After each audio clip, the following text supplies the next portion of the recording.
Happy birthday to you.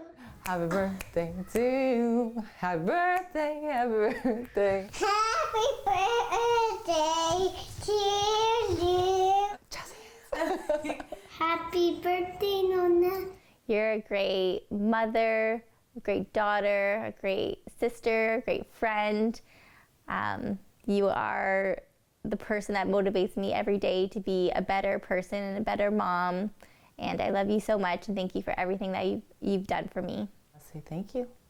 Thanks, Mom, for being the best mom.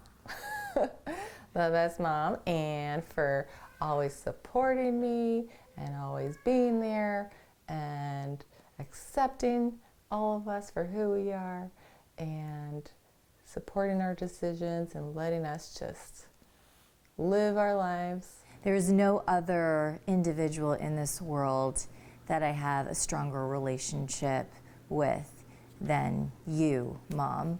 I'm sure you're annoyed because I call you multiple times a day, every single day, but it's as simple as I don't just see you as my mother, like you are seriously my best friend. I remember some friends coming over in high school or grade school, and I remember they would always say like, oh, like, it smells like food in your house. I said, and I would be like, oh, okay, like, is that a bad thing? Like, you know, and they'd be like, no, it just smells like food. Like, I don't know what you're cooking, it just smells good. It smells like food.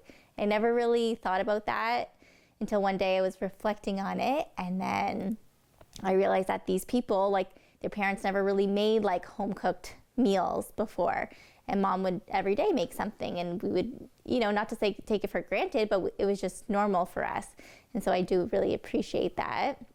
And I remember sometimes these friends would say like, you know, I go to your house and like your mom and dad would ask like, oh, how did your exam go? How did your test go? Where they went home and they never even, their parents didn't even know they had a test, or they did know they had a big test and they never even asked them how it went.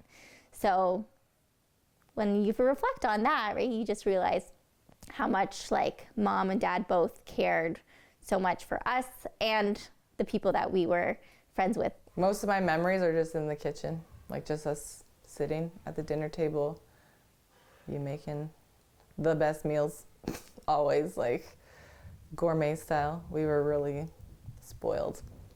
We are food snobs, especially when it comes to pasta. Like,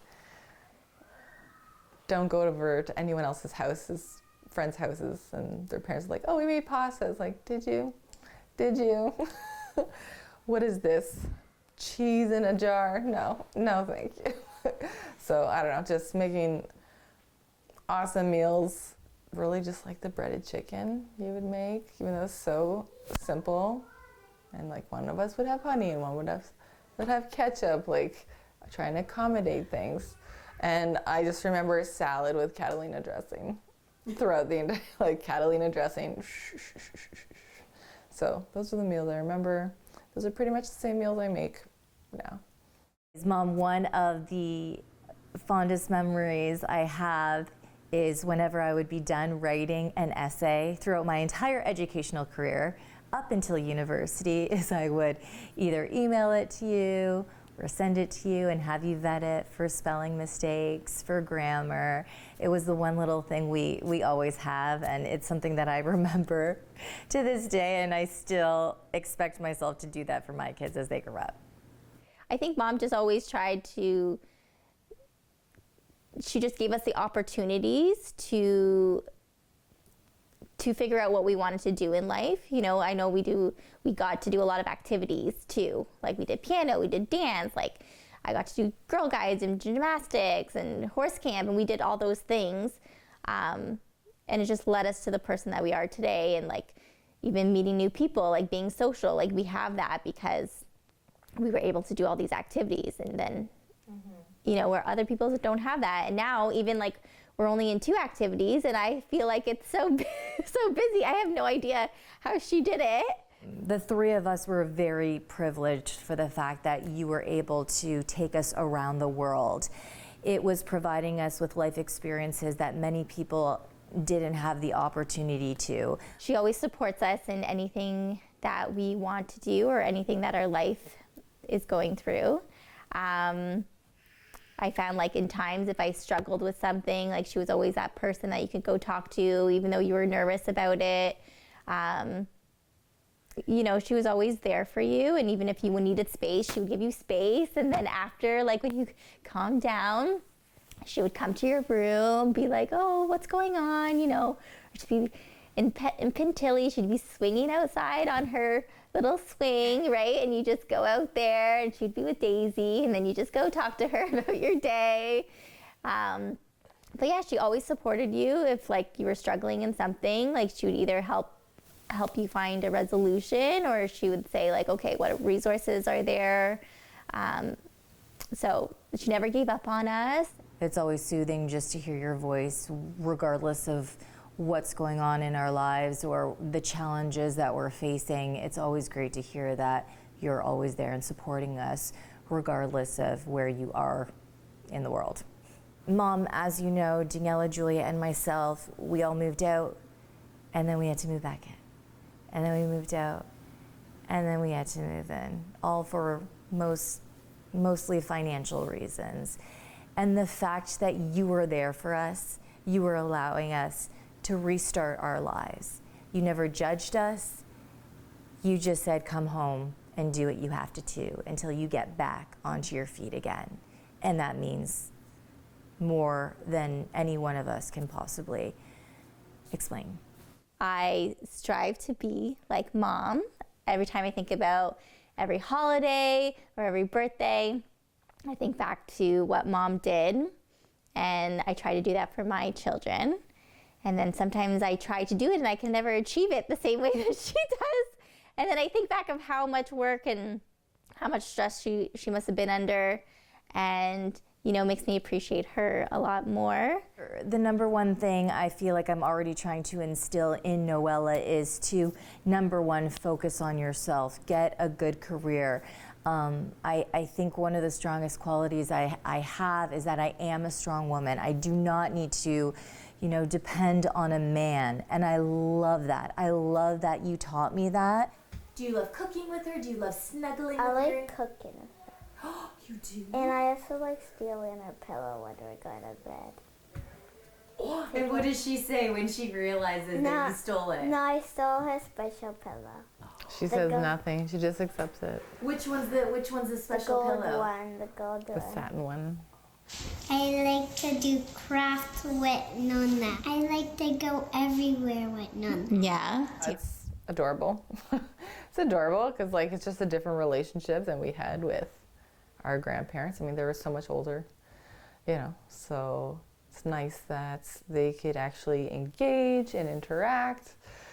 And it's, yeah, when you're a parent, you don't always have the time or the energy to do that. So to have them have like another chance to like be more playful in their interactions with the kids is great to see, because it's understandable why they couldn't. But now's the opportunity, and it's fun to see them do puzzles and play games and be silly and run around, and yeah, that's really heartwarming. Now experiencing you being a Nonna to my children has created a new love that I have for you. When I see you with the kids, it brings joy to me. I know my kids are safe when they're with you. I know that we can rely on you, and I look forward to forming so many more memories in Florida and back here in Windsor with you. I definitely respect her always trying to put her health first, or at least it's a major priority for her, and yeah, that's super important, because it is the most important thing as you get older, is making sure you're eating well, and how she's open to new ideas when it comes to health and like taking on these new things like pickleball. It's really cute and adorable that they're taking on pickleball. I hope Stephanie looks as good as you at 65. But, you know, you're the true rock of the family.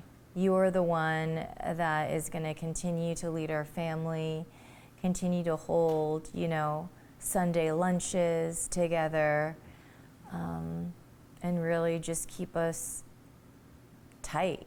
I really hope that given the circumstances that happened over the last couple of months that you're able to have a little more freedom and you're able to enjoy your life and spend a lot of time in Florida reconnected with Dave and doing things for yourself.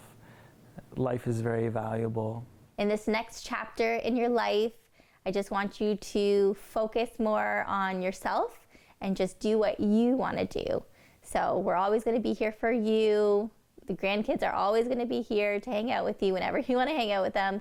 But I just want you to focus on yourself and your health and your mind, body, wellness, and this is your time to shine. This is a new page chapter in your life. Things have changed quite a bit in the last few months, over the last year. So for real, enjoy. Am I looking at the camera? Enjoy your time now. Your responsibility load has lessened, so take advantage of that. Please take this moment in time to just enjoy life. Spend one-on-one quality time with Dad. Spend one-on-one quality time with yourself. You know, embrace your grandchildren. I love you, Nona. I hope you have a great birthday. Again, we all love you. Happy 65th birthday. Happy birthday to you. Happy birthday to you. Happy birthday, dear Nona. Happy birthday to you. Happy birthday, Nuna.